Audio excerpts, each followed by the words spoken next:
자, 토트넘 감독은 여전히 오리무중인 상태, 그렇죠. 공석인 상태입니다. 굉장히 지금 여러 경쟁이 붙은 것 같아요. 네. 크리스탈 팰리스도 감독 공석, 에버튼도 감독 공석, 그치. 그리고 토트넘도 감독 공석. 에버튼이 이제 베니테즈 쪽 얘기가 나왔지만 어쨌든 결렬이 된 상태라고 네. 이제 뉴스가 나왔고. 맞아요. 크리스탈 팰리스는 지금 파브르가 좀 유력하다는 얘기가 루시엔 있는데 파브르 얘기가 나오더라고. 어쨌든 오피셜은 아닙니다. 그리고 누누도 그때 팰리스하고 되게 유력하다고 했는데 갑자기 틀어졌었기 때문에 오피셜 뜨기 전까지는 아무도 모른다. 기억나요?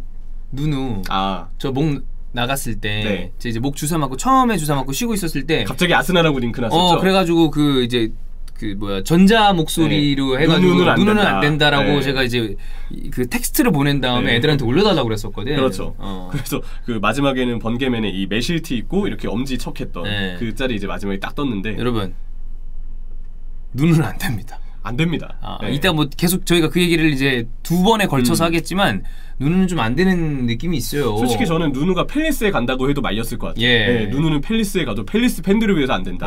이런 얘기를 하지 않았을까. 그런데 그게 토트넘이라고? 야. 네. 자, 어쨌거나 이 토트넘 새 감독 링크가 지금 나오고 있는데 일단 그 전에 콘테가 결렬됐다는 거에 대해서는 우리가 뭐 몇 번 영상을 다뤘고 폰세카가 결렬됐다는 얘기도 이미 다뤘어요. 근데 그렇죠. 여기에 세부적인 이유가 지난번에도 약간 있었는데 그걸 조금 더 얘기를 해보고 그 다음에는 폰세카 다음에 아시다 가투소도 얘기가 나왔단 말이야. 맞아요. 그 얘기를 한 다음에 누누 얘기를 좀 가보겠습니다. 네, 일단 아무래도 우리도 폰세카와 가투소의 어떤 정보가 떴을 때 쭉 팔로우를 했고 이후에는 결국 정리가 됐잖아요. 그래서 우리 영상 차원에서도 이 내용이 어떻게 귀결됐는지 한번 정리하고 가자는 보고. 의미에서 네. 이 두 감독이 어떻게 마무리가 된 건지 한번 여러 기자들의 이야기를 담아왔습니다. 일단 폰세카와 결렬된 이유가 기자들마다 굉장히 다르게 언급을 하고 있어요. 그래서 명확하게 뭔가 확실하게 드러나는 게 있는 것 같진 않고 저도 이게 지금 저희가 말씀드리는 게 이거다라고 얘기 드리는 건 아닙니다. 네. 이런 얘기가 있다. 그렇죠. 이거는 지금 답이 내려져 있는 상황이 네. 아니에요. 토트넘 구단이 무슨 오피셜로 보도자료를 내지 않는 이상 그치. 아마 앞으로도 그냥 이렇게 여러 가지 갈래에서 추측을 해야 되는 정도로만 정리가 될 것 그리고 같습니다. 보도자료를 내도 개인적으로 그런 자료는 저는 뭐 그러니까 맞아요. 공식적으로 낸 거니까 믿어야죠. 근데 다만 속으로 진짠가? 라는 생각은 할 수 있다고 봐. 그런 의심이 필요하긴 해요. 왜냐면 이런 구단들은 바깥으로 자기들이 유리한 이야기들을 해야 된단 말이야. 그렇잖아. 내부 이야기를 진실되게 공개할 어떤 100%는 아니죠. 아니 여러분은 모든 이게 왜 대외적으로 공개적인 이야기 할 때 100% 팩트만 전달하기는 사실 어려워요. 팩트를 그렇죠. 전달해야죠. 그리고 그걸 난 믿어야 된다고 생각을 해. 근데 속으로 무슨 다른 이야기가 있을 수도 있겠지라는 거는 우리가 일반적으로 다 하니까 네. 어쨌든 지금 나오는 얘기들을 먼저 해보겠습니다. 그렇죠. 일단 폰세카와 결렬된 이유 중에 먼저 얘기가 되고 있는 건 세금 문제입니다. 근데 이 세금 문제는 일부 기자들은 세금 문제가 아니라고 했는데 그러니까. 또 일부 기자들은 세금 문제가 맞다라고 하고 있는 분위기인데요. 로마노가 일단 트위터에서 먼저 세금 문제에 대해서 상세하게 얘기를 해놓았습니다.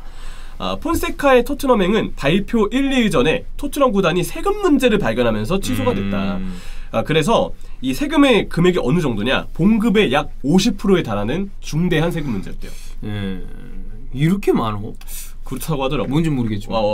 뭐라고 대표의 입장에서 세금 50%라고 하면 좀 어떤 부담이? 와, 장난 아니죠. 장난 아니죠. 어쨌든 사실 뭐 그렇잖아요. 그 세금에 대한 이슈는 모든 사람들한테 개인으로 뭐 근로소득을 벌어들이는 분들, 프리랜서, 그 다음에 연말정산, 저랑 주원이 형처럼 법인을 운영하는 사람 모두 다 항상 세금에 대해서는 어떻게 내고 어떤 식으로 우리가 그거에 대한 계획을 세워놔야 된단 말이야. 근데 이게 뭐 절반이 세금이고 그러면은 쉽지 않아. 물론 고연봉자들은 어느 나라에 가든 세율이 되게 높아. 그렇잖아. 그런 것 같아요. 근데 좀 세죠. 그래도 50%라니. 그것도 이제 구단이 또 부담을 해야 된다고 하니까. 그러니까 그걸 구단이 부담한다는 게 잉글랜드가 어느 정도 돈 이상 벌면 거의 절반에 가까운 돈을 세금으로 낼 거예요. 원래 지금 전체적으로 봤을 때 이거는 나는 트렌드와 여러 가지 그 방향성에 대한 문제라고 생각을 하는데 유럽이나 이런 쪽도 세금 많이 내. 그렇죠. 뭐 우리도 뭐 지금 막 그런 거에 대해서 계속 룰이 막 바뀌어갖고 저희도 잘 모르면 항상 저희 담당 세무사님한테 물어봐요. 이거 어떻게 바꾼 거예요? 이런 걸. 근데 진짜 세금은 우리나라의 세금 세율도 우리가 알고 있기가 쉽지가 않아요. 잘 알고 있어야 돼. 이거를. 결국 이거는 전문가분의 어떤 이야기를 항상 듣고 배우고 그분한테 뭔가 필요할 때 부탁을 드리고 이렇게 하는 거구나. 그게 맞는 것 같습니다. 왜냐하면 세금은 정말 어려운 문제거든요. 옛날에 나 대학 다닐 때 이런 거 막 그 세법 관련된 것도 과목이 있었는데 그쪽은 일부러 듣지도 않았어요. 책 듣고 온 거야. 그래서 오 이러고서 안 봤단 말이야. 교환 과목도 좀 약간 편하게 가야지. 그래. 어렵게 가면 안 되잖아요. 그리고 뭐 카드 같은 거 결제하고 영수증 받았을 때 어디 세금이 나갔다고 부가세 같은 거 있잖아요. 부가세 써있지. 근데 정작 그 부가세가 어떻게 나가는지 다 알고 계시는 분들은 많지 않을 겁니다. 왜냐면 저도 모르거든요. 네. 그냥 나간다고 하니까 그렇게 알고 있는 거죠. 다 그런 거니까. 예. 그래서 ESPN의 제임스 올리는 또 되게 세부적으로 가격에 대해서 어느 정도 언급을 해놨습니다. 폰세카는 7월 전에 이탈리아를 떠날 시 300만 유로의 세금을 내야 했다. 이거를 아마 토트넘 구단이 부담해야 되는 상황에 놓이면서 토트넘 구단이 굉장히 난색을 표한 게 아닐까. 적은 액수가 아니잖아. 그렇죠. 이게 로마노가 얘기한 50%에 달하는 세금과 지금 이 제임스 올리가 얘기한 300만 유로의 세금이 같은 금액인지는 잘 모르겠는데 어쨌든 이런 이슈가 있다라고 이야기를 하는 기자들이 좀 있다. 그렇죠. 그래서 첫 번째로 추측이 되는 건 세금 문제 때문에. 문제. 그리고 두 번째는 레비가 직접 폰세카를 만나보고 거절을 때렸다는 얘기도 있어요. 가능성은 있죠. 예. 이거는 어떤 기자들이 얘기했냐? 덩컨 캐슬이 한 팟캐스트에 출연해서 얘기를 하는 내용이거든요. 폰세카와 먼저 만나서 협상을 진행한 건 레비가 아니고 파라티치다. 왜냐면 파라티치가 폰세카를 어느 정도 선호하고 있었기 때문에. 지금 파라티치 이후에 이탈리아 쪽 관련된 선수들과 감독 이야기가 많이 나와요. 네. 그리고 심지어 누누도 지금 파라티치가 선호한다는 얘기가 있더라고요. 그래도 뭐 처음 오신 분인데 너무 욕하지 마세요, 여러분.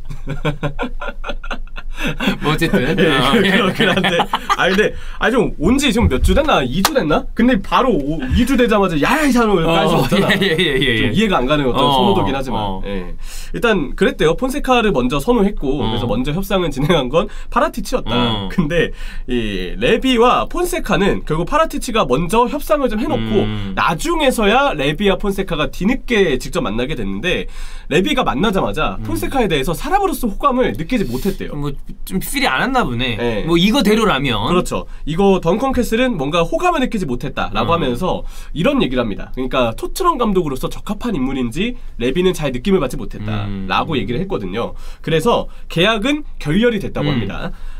레비의 어떤 급한 지시에 따라 파라티치가 결국 폰세카 안 되는구나 라고 해서 폰세카 이외에 다른 타겟을 찾게 됐는데 그게 가투조 감독이었다는 얘기가 있어요. 레비 회장이 이제 얘기했겠지. 단장님 다른 사람? 그랬더니만 파라티치가 다른 사람 아니라고 빡 하니까 뭐 그렇게 그냥 받아들여야지. 그런 다음에 까다롭네. 이게 뭐 생각을 했을지도 모르지. 폰세카 좋았는데 누구 해야 되지? 가투소 다음은 누누가 있네. 뭐 이렇게 안 그런 게 아닌가.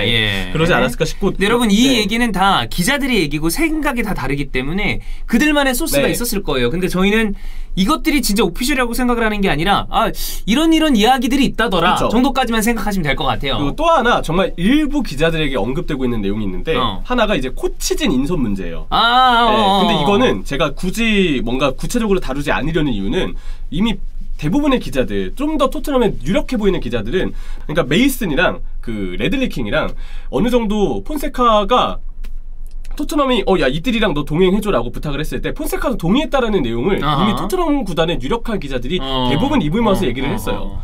폰세카가 수비적으로 문제를 갖고 있으니까 토트넘 구단이 어느 정도 폰세카의 사단보다는 우리가 뭐 그런 얘기 좀 있었잖아. 인선해주겠다. 그리고 여기에 대해서 폰세카도 받아들였다는 얘기를 하면서 그 이야기가 나오고 한동안은 거의 유력하다시피 폰세카와 토트넘이 협상 뭐 발표 직전이다 이렇게까지 얘기가 나왔었잖아요. 그래서 일부 기자들은 코치진 인선 문제 때문에 갈라섰다라고 얘기를 했지만 그거는 뭐 좀 아닌 느낌도 있고 대부분의 유력한 토트넘 기자들은 그렇지 않다. 이미 그 부분에 대해서는 얘기가 끝났다라고 얘기를 하는 거 봐서는 그냥 이런 일부의 목소리도 있다 정도만 받아들여 주시면 될 것 같습니다.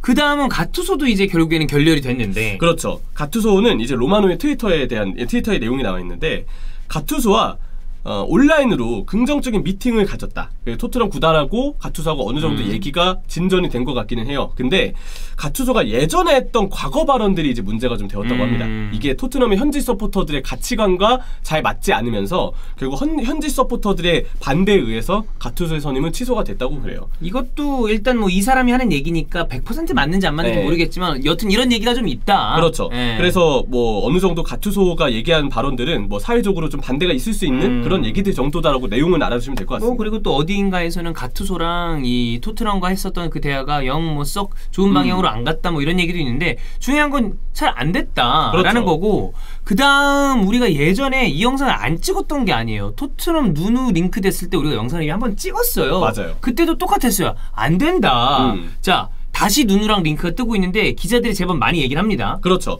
근데 솔직히 얘기하면 누누를 데려올 거면 그때 데려오던지. 너무 이거 지금은 이런 타이밍이에요. 나는 좀 지금 토트넘의 행보는 아무리 이렇게 좋게 보려고 해도 이해가 잘 안 되는데 여튼 그렇죠.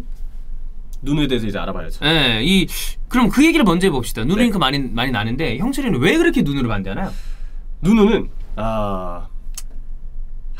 간단하게 정리가 안 되는데 길게 얘기해도 괜찮겠습니까? 뭐 적당하게. 왜냐하면 우리가 따로 이 누누를 왜 이렇게 많이 반대하는지 기사들이 많이 나왔어요. 그건 우리가 다음 영상에서 좀 제대로 쭉 볼 텐데 그냥 이명철은 도대체 왜 그렇게 누누를 반대하나? 왜냐면 또 울버햄튼에 대해서 나름대로의 애정이 있잖아요. 그렇죠. 울브스에 대한 애정도 있고 그리고 이제 토트넘의 상황 때문에 그런 것도 있습니다. 무리뉴를 경질했잖아요. 근데 무리뉴와 똑같은 성향에 정작 무리뉴보다 커리어가 부족한 감독을 선임한다는 건 이 그림만 보더라도 말이 안 되는 일입니다. 형철이 그 얘기 많이 했어요. 누누 체제의 팀에서 수비수에 대해서는 언제나 훨씬 더 냉정하게 봐야 되고 공격수들은 거기보다 더 잘할 가능성이 있다. 그렇죠. 그거보다. 왜냐하면 그만큼 누누의 감독의 전술이 굉장히 단조롭기 때문에.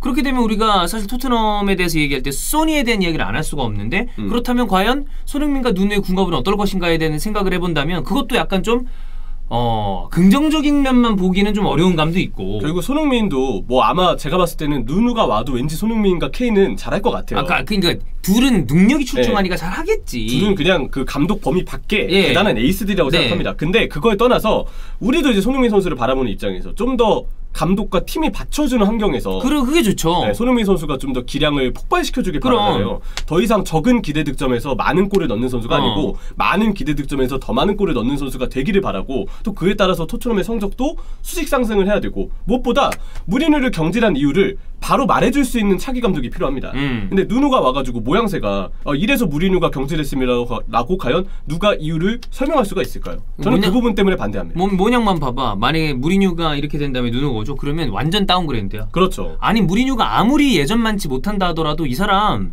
그래도 예전에 제 왕년에 한가닥 했던 한가닥이 아니야. 유럽을 호령하던 감독이야. 그렇죠. 근데 누누는 무슨 호령이야. 수염만 있어.